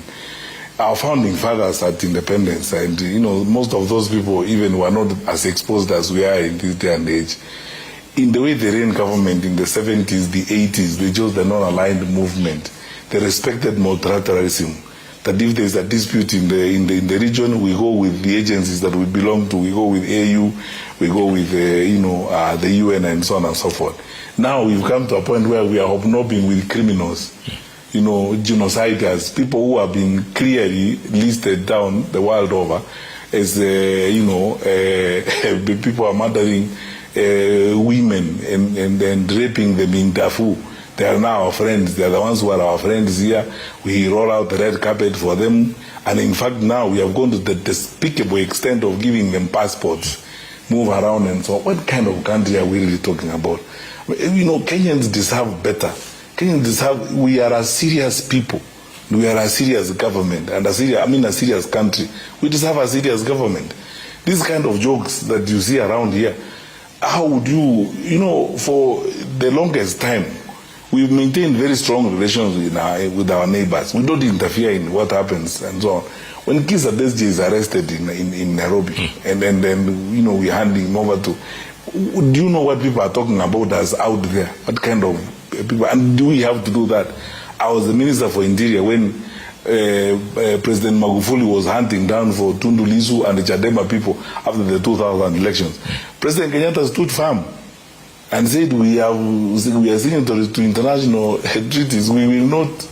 In any case, we don't have jurisdiction on crimes that have been committed in Tanzania, so we can't arrest them. So why do I want to be president? Fix this mess. We give Kenya a country that, a government that is commensurate with the respect, the dignity, the aspirations of these people, called Kenyans, an effective government, a government that delivers on its promises. Restore the credibility of government again, so that the day our leaders, head of state, stands up there and says, everyone believes that is what it is. I mean, they are not God. They will make mistakes for sure. Leaders make mistakes. But they own up and say, we were having this intention, but it did not work. This is what we are saying. You cannot engage in this chronicling of constant lies. You know, it's as if the administration inoculates its leaders against the truth. They can't be infected by the truth. Everywhere they go, they lies every day. You know, even some things that are petty. You arrive in a village, you lay a foundation stone in the institution 5 times. You know, these are things you don't have to do. I mean, you know, we are better than this as a country. Sure. Let's not forget, when you were Interior Cabinet Secretary, Interior Minister, Yala River. Do the ghosts of Yala River still haunt you? No, they don't. And you know, by the way, Jeff, this is one of those things that I always like explaining every time I have an opportunity. You know, in every docket and in every challenge in government, a moment comes when a mistake is done. You know, just before I come to the interior, let me talk about the education sector. You will be Minister for Education, and you will know or hear that a teacher has made a student pregnant in school X. There's a system of dealing with that matter and disciplining that teacher and bringing the teacher to account. It doesn't mean that the minister has failed, or the minister is the one who went to make the student pregnant. You see, sometimes we also have to be very honest about this matter. Ivayala was reported, and it was reported these bodies have been found in Ivayala. Just like it was reported a few weeks ago that bodies were found in a graveyard in Kericho. What did we do? We acted very responsibly as a government. The matter came to the National Security Council, as I've explained it before. We asked the police officers, is this, we want to open an inquest on this matter. But they told us, the DCI and the IG that time, you know, you open an inquest on a matter where you have so many material facts away from you. In this case of Rivayala, we have bodies. If you have bodies, it means you can go and take fingerprints, and you can trace the identity of these people. And then you can go and look for them from their families and find out who these people are and start tracing the investigations and so on. So we said, okay, keep the files open. To this day, if anybody, and in fact, long after we left the government, even after I left the Ministry of Interior, another 2 bodies were found in that same state, Rivayala. So it's a crime that ought to be investigated to its farthest end, and those who are involved brought to book. If they include me, I'm ready to account for it. That's why I've said that the best way to resolve this matter, by the way, we will go back on it again and again. And every time in the course of this campaign, every time I face cameras, there will always be a song played, and it has 3 stanzas usually. The stanza 1 will be Rivayala, stanza 2 will be Rwarakarandi, stanza 3 will be court orders, and a refrain on Miguna, and so on. The best way to deal with some of these matters is to have a public inquest. I am the one who called for a public inquest. And actually said, the president under the law has got powers, or the National Security Council under the law have got powers, to actually call for a public inquest on this matter. And those who say... And I'm ready to go there.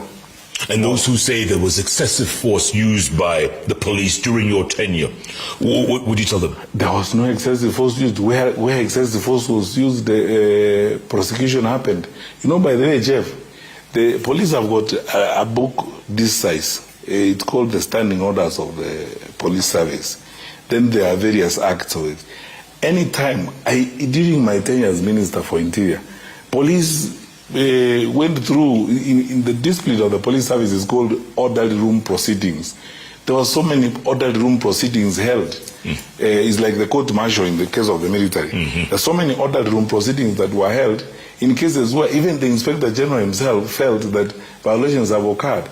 And don't forget one thing. When I arrived in Harambee House to succeed General Kaiseri, the relationship between IPOA and the police was horrible. In fact, Mr. Koinange, if you meet him, Wakili, he's a wonderful guy, he will tell you they did not even contemplate going to Harambee House one day.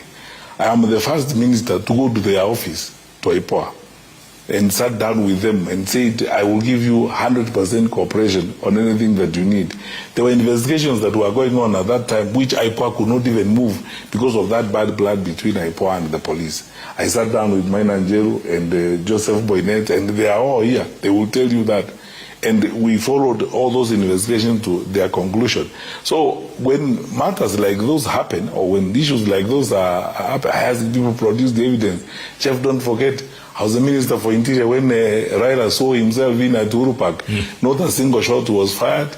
Not one canister of tear gas was used. Everybody came in and went away.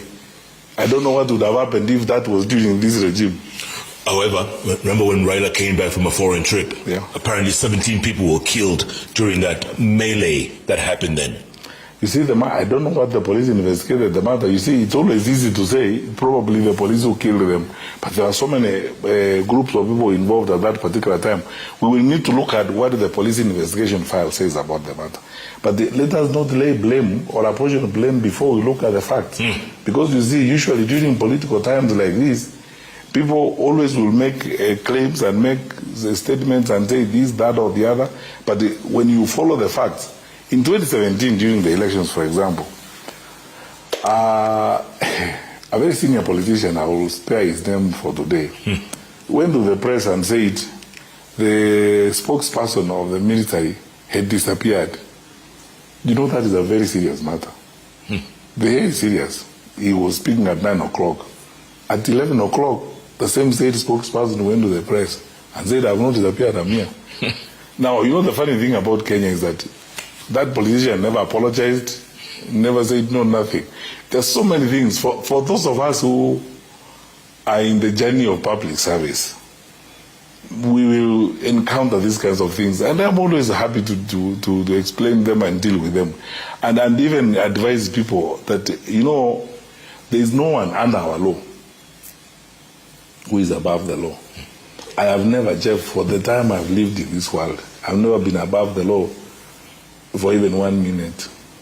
In other words, there is nothing I would have done as a cabinet minister if it involved breaking the law that I cannot be called to account on. And in fact, when it comes to security matters, what people forget is this.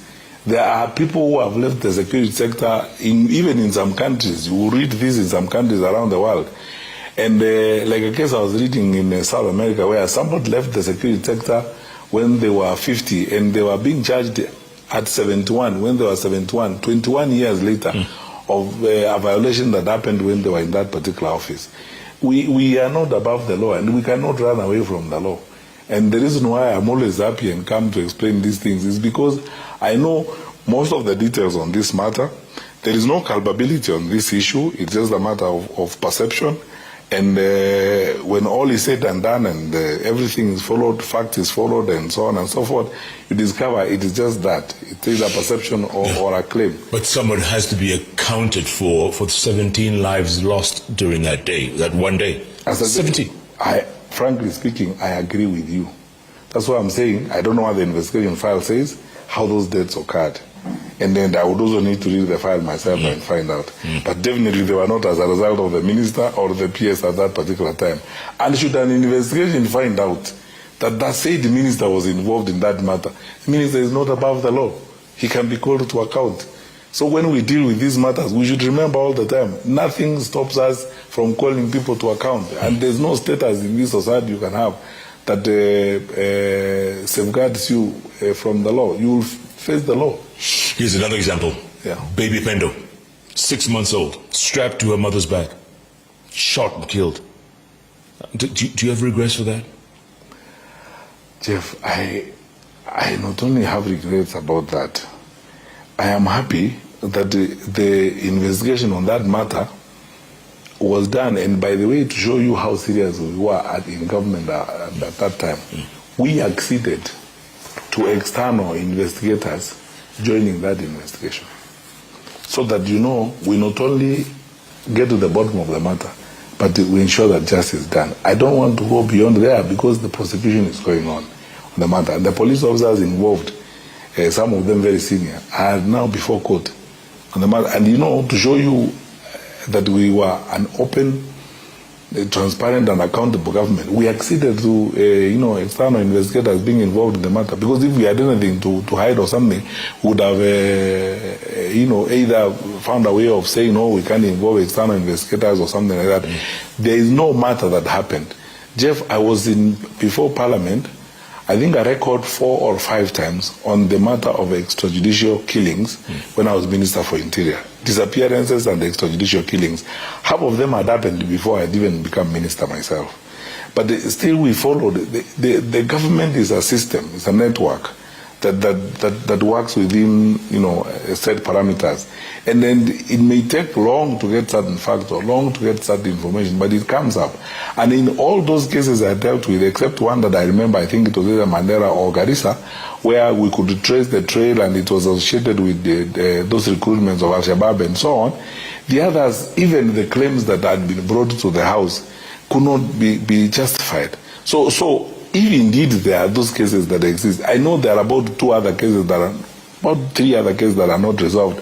Disappearance of a blogger in Meru, disappearance of a blogger, I think from Western Kenya or something like that. Some of those happened before I came on the scene. But I am aware also that in the case of Meru, the family has actually filed a habeas corpus.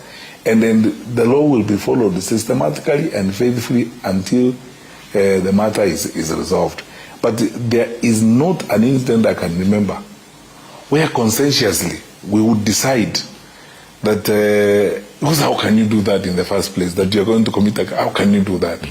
And then most of all, our president then was, and I believe still is even in time, very liberal in terms of the application of the law and so on.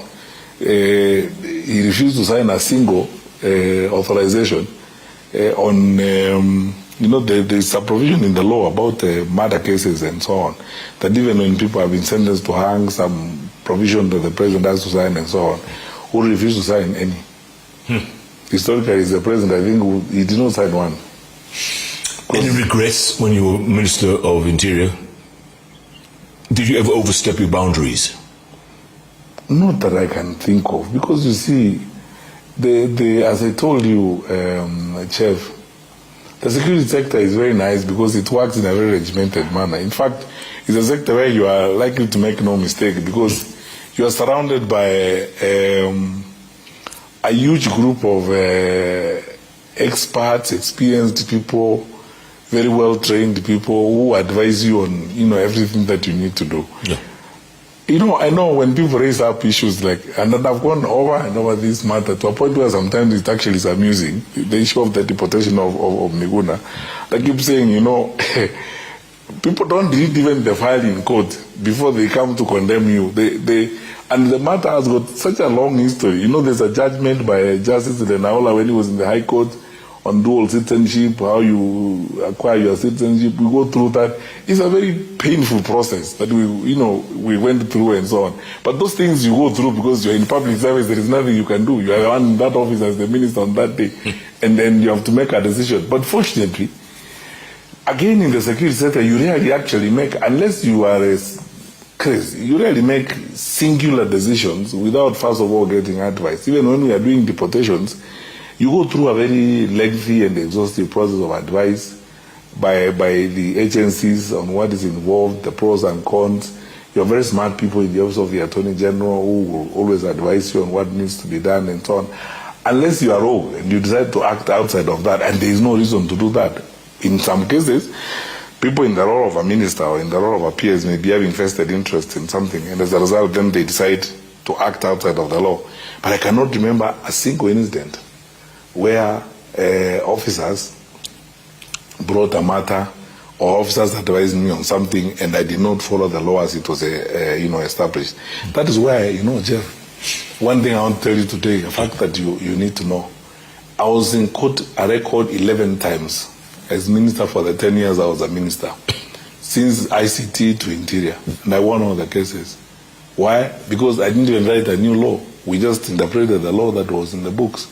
And if we acted, for example, in the case of private firearms and private firearm licenses, we went to the law, the Firearm Licensing Act.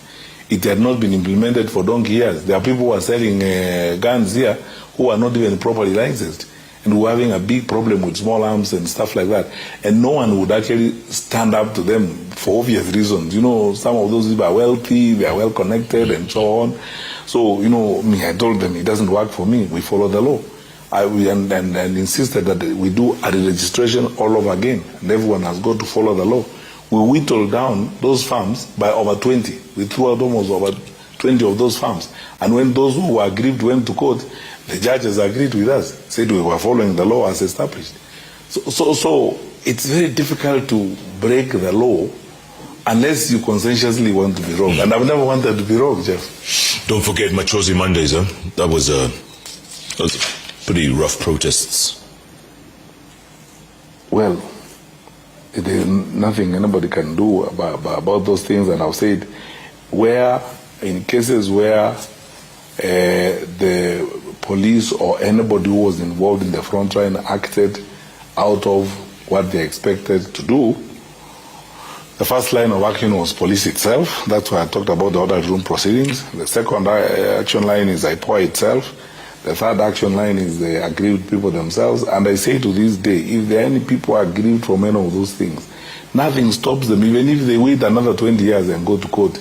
Some of these crimes are not covered by the statute of limitation. You can still be called to account on these matters.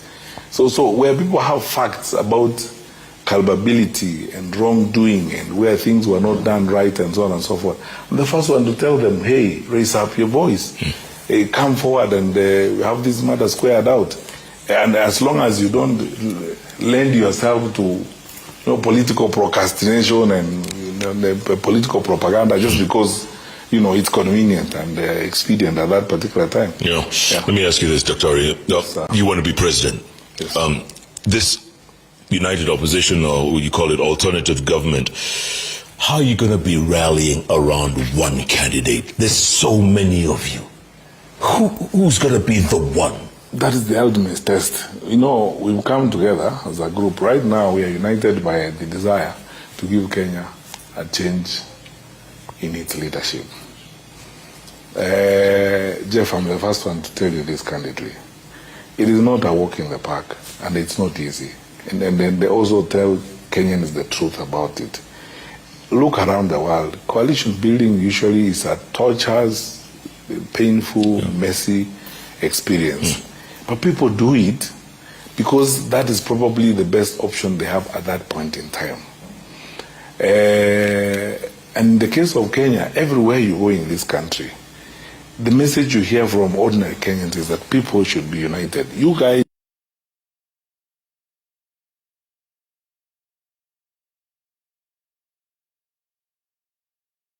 need to be together, form a government together, face the government union together. We are tired of this splitting and small groups and so on and so forth. And I think that's apparent and alive to all of us as leaders in the alternative government.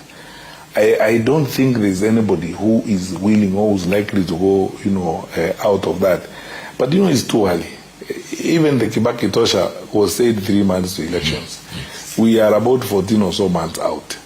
And, this journey of working together and bonding and getting to know each other and build a relationship, we must now get to a point where we move from a group to a team. so that we become a team, we embrace values, discuss our platforms, engage, iron out our differences. I want to be very practical and very pragmatic. It is a journey that is going to be demanding, but worth going nonetheless, because the country is craving for unity and wants us to be together. That's why I keep saying, in the process we will work on, and we should find a formula of identifying a presidential candidate. That formula ought to be inclusive, it ought to be consultative, and it's also going to be people-centered. And if that candidate is not Dr. Fred Matiang'i, would you support whoever was selected? Depending on if the process itself, because the process will basically answer that question. If the process is one that answers that question, and it's a process that's acceptable to everybody, and we have submitted ourselves to that process, I don't see why that would not be the case. But again, as I said, it's too early. I am confident of my colleagues. I'm very confident about my colleagues that each one of them will see the necessity to arrive at a presidential candidate in a manner that is inclusive, respectful of the various shades of opinion and various shades of interest at the moment. Would you support Stephen Kalonzo Musyoka? We'll cross the bridge when we get there, because I think you're asking me a question, an anticipatory question, and it's very dangerous in politics to engage in anticipatory thinking. As I said, we've started now. We are having those conversations, and they are going on. Surely I don't want to put the cart before the horse and say this is what's going to happen or whatever the case. All that is part of the bonding and the growing that we are doing at the moment. Rigathi Gachagua has been impeached. Should he run? Frankly, I asked my legal advisors the other day, a legal team, and interestingly enough, I got two opinions. I've not even read through them. One group has an opinion that says he actually can run. And another group is saying he cannot run. I am looking at the opinions. I think I'm nearly persuaded by the team that says he can run, because, there is that provision of unless he exhausts his adjudication process until the Supreme Court. But I don't know. That is again part of what I said is anticipatory thinking, as it is. So many balls are in there at the moment. The journey has just begun. Let's not spend time on prophecy and guesswork and so on and so forth. We'll walk to this. Every time we come to a bridge, we'll cross it responsibly and move forward in that manner. Edwin Sifuna, he's definitely a force to reckon with. I like him. And I like him a lot. And that group of young legislators are fantastic. They are an excellent example of where Kenya is today. Very expressive and articulate about what they need, and bold. I admire their courage. When things are not working in your party, you are not condemned to be there. You can look for alternative ways of working together. I mean, given an opportunity, of course, I would love to work with them. Of course, we talk, all of them, on and off basis, because these are people, we know each other. We talk to so many members of parliament and so many senators. We're always talking about the future of Kenya, including people who don't even go to rallies at all and so on. So the conversation is going on, and it's a very good thing for the country. It's a very healthy conversation and very healthy discussion. So let us all keep talking. I mean, I like them a lot, and I like what they're doing, and let's all keep talking. We'll get to a point where, our tributaries will merge, and then we have a river. Would you work with him? And Babu and the whole gang? Why not? Why not? I mean, you see, I should have said this from the beginning. Jeff, in this campaign, I'm probably the only person who doesn't have political idiosyncrasies. I've not been in politics before, fighting with people and so on and so forth. So, first of all, I have no enemies. I mean, I have no people, I think these are horrible people, I can't work with them and so on. That's first now. Secondly, I mean, it's totally foolhardy for me to say you can't work with this or that or the other. How are you going to get to where you are going in the first place? I mean, this is a serious journey. Changing Kenya is not going to be a one-man guitar. In any case, we have an administration here which is almost collapsing because it's a one-man guitar. You don't want to do that kind of situation. It's important to be institutional. The more we are, the better. as it is. And all these shades of opinion are important for the country. We are seeking an inclusive country where all people play a role. You know, you can't seek a country where only you play a role. It can't work. So why not? I would love to. Yeah. Okay, let's clear the air here. You've mentioned President Uhuru Kenyatta several times in this interview. Some people accuse you of being Uhuru's project. He said it before I did. Are you Uhuru's project? I knew that was coming for sure. But let me tell you, Jeff. Look, my brother, I cannot rewrite history. You neither. I was appointed to cabinet by Uhuru Kenyatta. I served as Uhuru's cabinet minister for 10 years. In that cabinet where I was serving, the deputy president was one William Ruto, who's now the president. Now, how would I be a project and not his deputy? And then second, he had 23 ministers, or more actually, because some left by the way, and so on and so forth. I don't understand how I would be his project in the sense that he's using me to achieve a particular purpose and so on. It's of course, nearly nonsensical, to say that, because, look at the kind of politician you're talking about, the stature, the statesmanship and the role he occupies in society. A retired president who has made his contribution and gone. What interest would he have to go and start, cooking up a candidature and so on? And I keep asking people, if they ask me whether or not I'm Uhuru's project because I served in his cabinet, how come nobody's asking me if I'm World Bank's project? Because I just left World Bank. But let's not forget last week, or a couple of weeks ago, in Koinange, you had at the burial, you had a closed-door meeting with the former president. What was discussed? What was that about? Well, I think people are overreading, what happened in that place. Then this is the nature of politics, in my view, which is sometimes amusing. Because, a solemn occasion like that, our friend, Senator, the late Senator Karaba's body had been laid to the ground. And the president wanted to have a quiet moment with the widow and the family. And he did not want to be alone in going to talk to the widow. There were people who were there, were only as senior leaders who were with him. So we thought it is courteous to actually escort the president as he goes to tell the widow goodbye and say a few things to the widow and so on. And then we sat there. It didn't even last half an hour and left.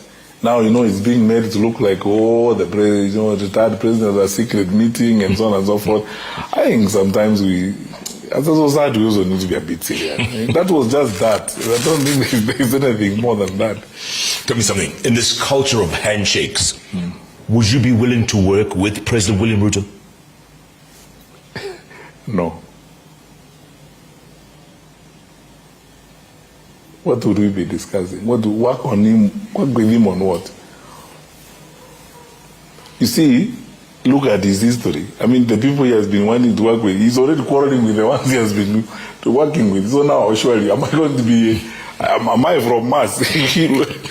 Look at the ones he agreed with the other day, he's already quarreling with them. So what difference is it going to make? Tell me something, if you don't succeed as president, if you don't, and you've been traveling a lot between Nairobi and Washington, D.C., would you go back? If you didn't become president, would you go back? I haven't thought about that, by the way, to be honest with you, because I've not thought about not being president. Because, Jeff, the way I work in a fairly scientific way. I don't try things if I'm not I wouldn't invest in something if I'm not like 70 to 80% sure about it. I do a lot of scientific, I do a lot of underground work, and I do a lot of modeling and engaging conversations with people and so on. I think the horizon looks damn good. We are doing fine. So you're confident? Absolutely. I wouldn't be here, I'm telling you, because I keep saying there has never been a time in my life when I've not been serious. I'm serious about everything I do. Even if you gave me a small assignment like closing that door, I would be very serious about it. I don't play games about my life. And when I say, for instance, when I tell people, it's going to, I have looked at figures. I talk to people. I work with a lot of teams. Some of them, you know, are people who have run presidential campaigns, worked out there, and so on and so forth. I keep telling people I can't see President Ruto's pathway to election victory.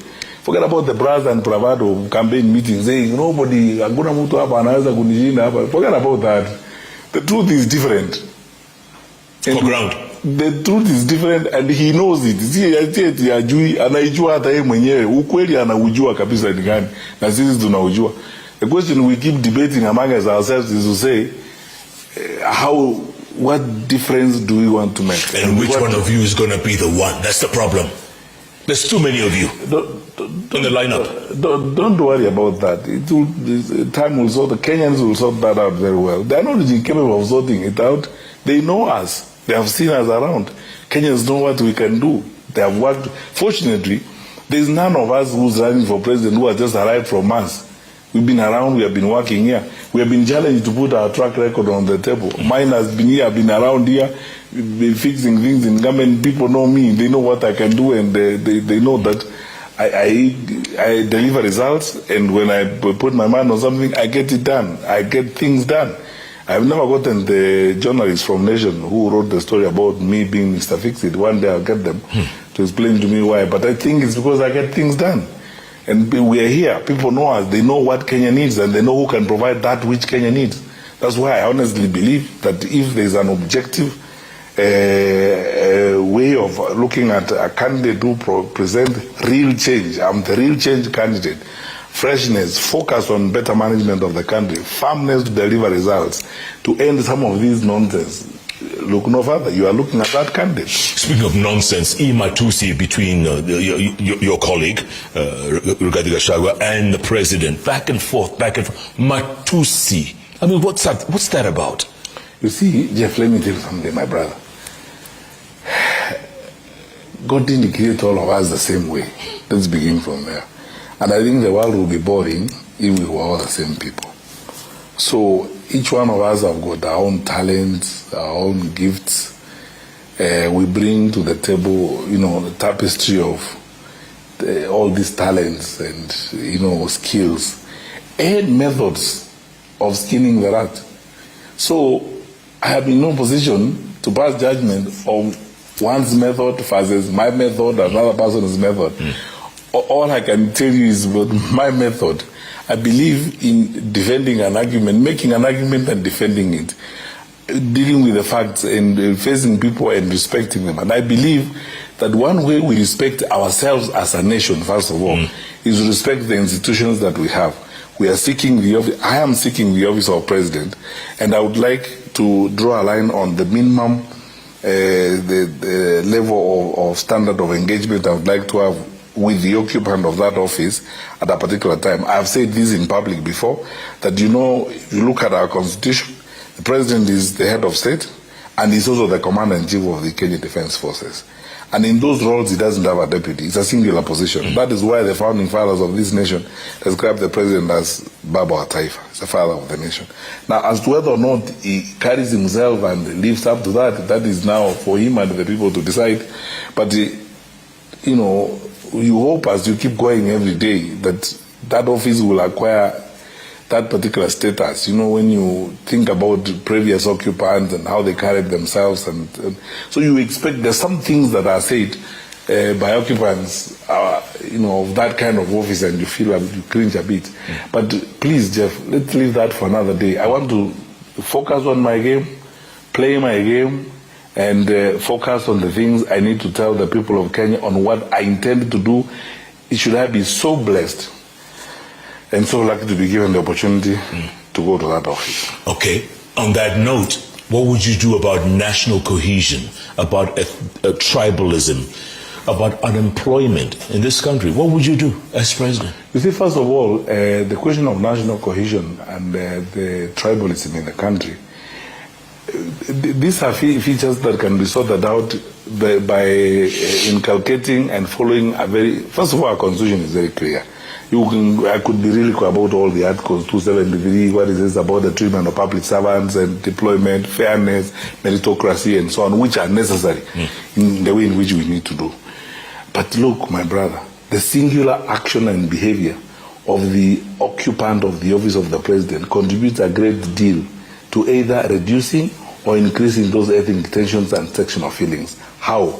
Insisting on meritocracy and trying the best way you can to treat all the people of Kenya as equally and as respectively as you can, not giving advantages to one group as opposed to the other group. And then going out yourself deliberately to work in such a way that you deliver results to the people of Kenya. How is it that, let me ask you a question, how is it that when you go to Nairobi Hospital, you don't look at the board and find out, is my tribesman on duty today so that I can be treated?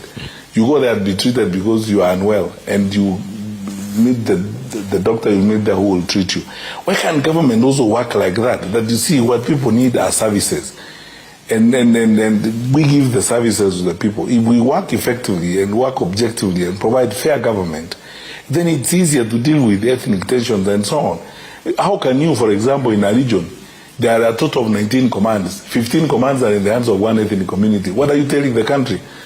And how are you going to achieve cohesion in that kind of arrangement? It's actions of those who are in leadership that make a big difference. That is how we deal with cohesion. On the question of youth and employment, which we should have actually spent most of this evening on, a time has now come for us, from the point of view of public policy, where we make this the greatest national agenda that we can have. And we mainstream it in everything that we do. Whether we are looking at digitalization and digital tax, whether we are looking at the incentives we provide for innovation, and especially whether we are looking at incentives we provide to spur investment in the country. Governments don't create jobs directly. Government create jobs by supporting the private sector that create jobs in the long run. And then, of course, aligning and realigning our skills development as it is. This is the work that was started by the CBC that was intended to end up, in the tertiary and university institutions, so that we develop and prepare skills that we need for the 21st century, and keep going, at this over and over again, investing. You see, like now, I think, for example, at another time I'll speak very radically about this. I think we should mop up all these funds that we have for youth and women investment and redefine how we supply that particular sector.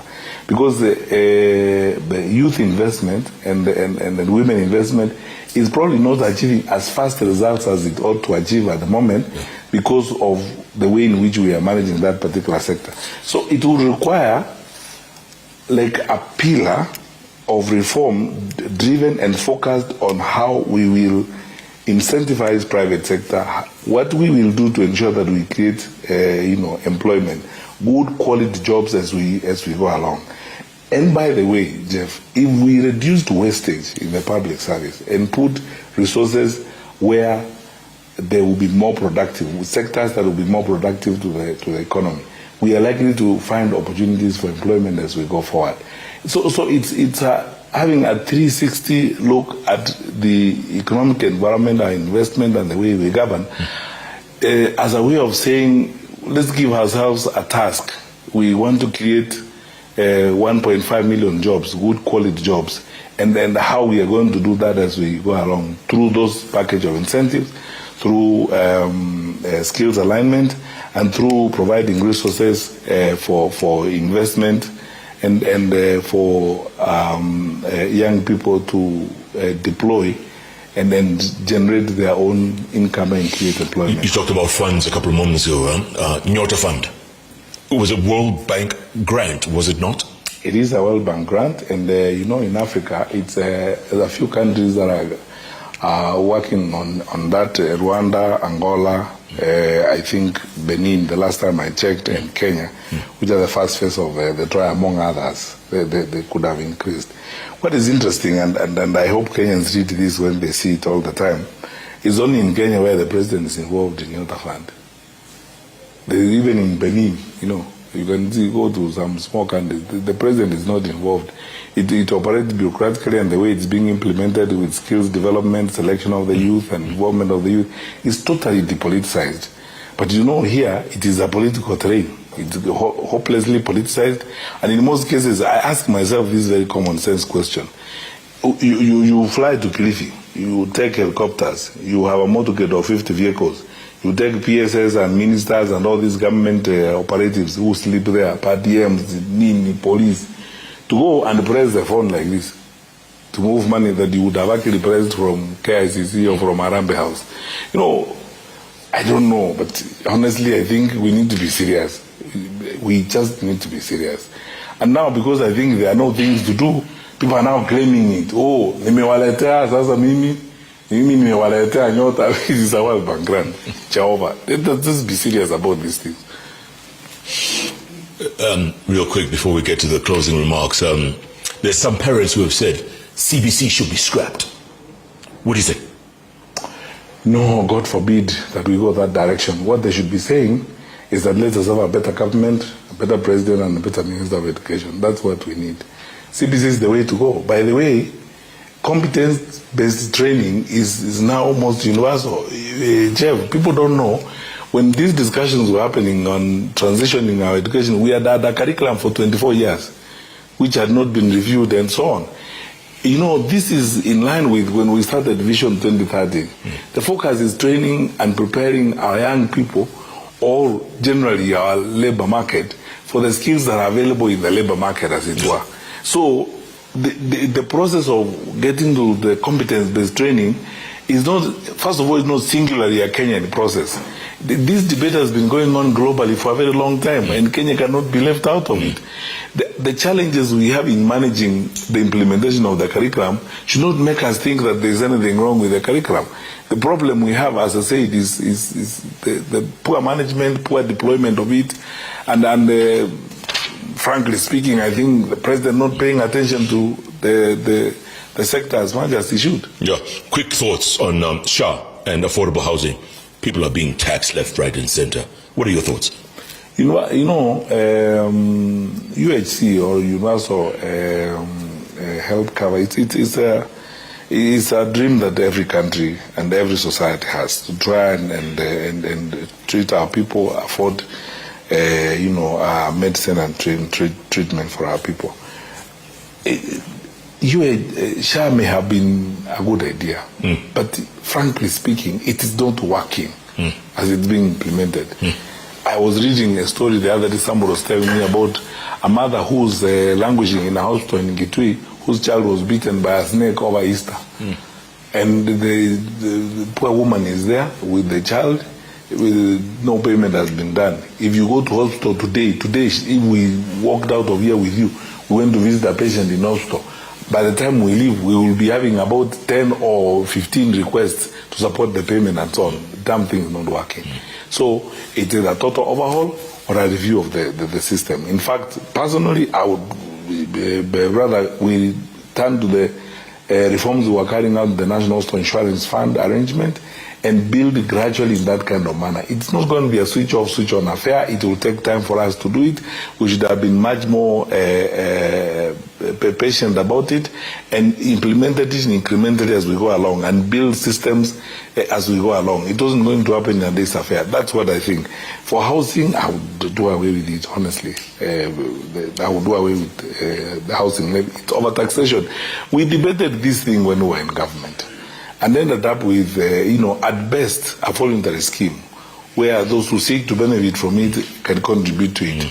Otherwise, it's better to sit down and find, under the PFM Act, what incentives you can give to sectors and groups that can mobilize funds through RBA and, or RBA-regulated institutions or, SACCOs and so on, so that then you can support housing through that kind of framework. But what we have right now, honestly, it's a joke. Dr. Ari, got a couple of minutes to talk about your plans for the future. That's your camera right there. Talk to Kenyans. What do you tell them? Every time I wake up these days, I ask myself a question every leader in this country should ask themselves. Where will Kenya be in 2063 when we are 100 years old? If the breakdown of law and order continues the way it is going, if our children drop out of school the way they are dropping right now. I was talking to a parent who has a child in a national school, and the fee structure indicates they are required to pay 110,000. It's no longer the 53,000 we used to require when we worked on free day secondary education, which means access to education is becoming harder every day. And the worst enemy and the biggest hurdles to access to education are in the levies and so on. And because of reckless regulation of the education sector, all those levies are back and so on and so forth, they're affecting access to education. When you think about this and many other challenges, then you think about the capacity of the country. How we are blessed, how we are endowed with resources, skilled people who are ready to build their country. You come to this inescapable conclusion. And then for me, Jeff, this is where the PR ends. We can't go on this way. We need to fix this country. And I believe, by the grace of God, because of the opportunities I have had before, I have worked in government. The office of the president is not an apprentice. You can't arrive there and hope to have 6 months to learn on the job. It's not an on-the-job training. You need to arrive there and begin work immediately you put the Bible down. I've been in that ecosystem in the office of the president for 5 years as Minister for Interior, coordinated national government and coordinated cabinet ministers, ran government projects. I understand this thing like the back of my hand. If I'm given that opportunity, and should I be so blessed and so lucky by the grace of God to get the opportunity, I will not need a day to learn. I'll begin that same day I take the oath of office. But what am I doing now? Looking at our country and looking at how we are blessed and the things we can do, there's nothing you cannot do in Kenya if you are serious, honest, and trustworthy. The people of Kenya will enable you to do much. And when I look at the suffering of our people, the Kenyan worker, how the Kenyan worker is suffering, overtaxed, underpaid, and the payslip means nothing to the Kenyan worker. I hear the voice of Prophet Isaiah, where the Lord is asking, who will go and work today? Who will go with us? And with absolute humility, armed only with the faith in my country and commitment to do good, I'm only stepping forward to tell the people of Kenya, here am I, send me. Are you Mr. Fix-It? Absolutely. Send me. Dr. Fred Matiang'i, good to talk to you. Thanks so much for your time. We're going to get back to the studio. There's lots of feedback, plenty of feedback coming in thick and fast. Let's go back to Olive Burrows, back in the headquarters. Olive, over to you. Thanks, Jeff. I heard there Fred Matiang'i say the horizon looks damn good. We have feedback here from Masco KE, who says you held immense power in government and was seen as the most effective man in Uhuru Kenyatta's administration. So what exactly stopped you from fixing the very problems you now want Kenyans to elect you to solve? You also left us for another job. Why back again? Let's see who's next. This is Stedo, who says Dr. Fred Matiang'i has shown what disciplined leadership looks like. Results-driven, no nonsense, and focused on delivery. His work ethic speaks for itself. Kenya deserves leaders that get things done. This is Okello James, who says Matiang'i's tenure as CS was dogged by allegations tied to the River Yala bodies scandal under state protection. Does he now think PS Omolo is behind the mushrooming goon culture and insecurity with similar protection? We have Ferdy O, who says, listening to the 6th live, clarity, accountability, and direction. This is the kind of leadership many Kenyans have been waiting for. We have M. Ndalo who says, I'm so much impressed by Honorable Matiang'i. Massive love for meritocracy, kind mindset will catalyze transformation coupled with utmost integrity and selflessness. This is Jonathan Karibu who says, you are part of a gava that left Kenyans with high debt and a soaring cost of living. Why should Kenyans trust you now to fix the very problems you helped create? Kenyans are overtaxed and struggling daily. Name the exact taxes you would scrap immediately, or is this political promise? Then we have Luka Jackson, I beg your pardon, who says, we have to appreciate Dr. Fred Matiang'i. He delivered strongly in both education and interior. With the alternative government team, there's real hope for focused leadership and results. Let's see who is up next. This is Miriam Khalid from Mombasa. Dr. Matiang'i has a lot of questions to answer.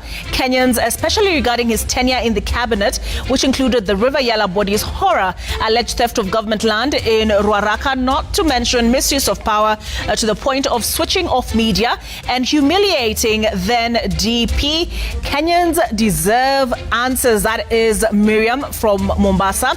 This is CPA Kamande Mbao, who says Kenya needs a leader who doesn't just promise but delivers. Dr. Fred Matiang'i's track record in the Ministry of Education and Interior prove he has the backbone to fix our systems and restore order. This is Den Mose, who says, current leaders in government have gone rogue. We need Mr. Fix-It and a team like yesterday to bring the country back to track. This is at Gibson To, who says, ask Matiang'i when he's asking for transparency on G2G agreement during Uhuru times when he was a minister. We were not given details of how expressway was contracted. SGR, we are the ones to ask for transparency, but not him. And Gibson says double speak. This is Nelson Vujeri, who says Matiang'i often presents himself as a reformer, but his record tells a more complicated story. Disobeyed court orders, the Miguna deportation, etc. If this was his record as a CS, what would it look like with more power? This is Opondo, who says, ask Dr. Fred Matiang'i about the Gen Z's involvement in the politics and which part is best for them to play. We don't want to see our youth used for political wrangles, for personal gain, or for a particular community. This is Philip Osiembo, who says, good evening, Jeff. Dr. Matiang'i is right. We only need discipline in running government affairs, and we shall overtake Singapore. Daktari means business. He is the man to fix this country. Ruth Amani from Busia says, hi, Jeff and Olive. Matiang'i was there in cabinet when President Uhuru said, Jamani, mnataka nifanye nini regarding high fuel prices. At their time, Uganda and TZ were cheaper and they never talked about maandamano. Why the double speak? This is Raymond Kemboi from Marigat, who says, what went wrong when government was losing 2 billion shillings daily, and yet you were serving in that government? Who was really accountable to that mess? And this is Javan Sebe from El Bagan, who says Matiang'i defied several court orders while he was a minister. What happens when he becomes president? This is Mary Chebet from Nakuru. Matiang'i for president, education for our kids. And Jethro M says, Dr. Matiang'i, during your leadership as Cabinet Secretary of Interior Security, you could not manage bandits. Why? And this is Martin Wekesa from Kisii, who says, Dr. Fred Matiang'i, you really sound lucid about your good intentions in political leadership at the highest level. Well and good, but this can only be actualized with a clear party vehicle as earliest as possible. Is it Jubilee or United Opposition? That's Martin's question. Kenneth Kuboka says Dr. Matiang'i is truthful and his track record speaks glowingly of him. If the government were to organize a workshop for its civil servants, would he accept to train them? And Peter Ole Mayempe Narok North says Matiang'i is the only material leadership in Kenya can fit that position. And Mandela from Trans Nzoia says, ask him about his position on issuance of national ID cards to foreigners. That's his question. Alex Omari says Matiang'i fixed 3 ministries he led. He has been tried, tested and endorsed. Let's give him the chance to fix the country now. He understands public policy, administration and government affairs inside out. All right, lots of more feedback. Unfortunately, those are the ones we're able to get to at this time. But let's take a look at what's coming up in the sports news.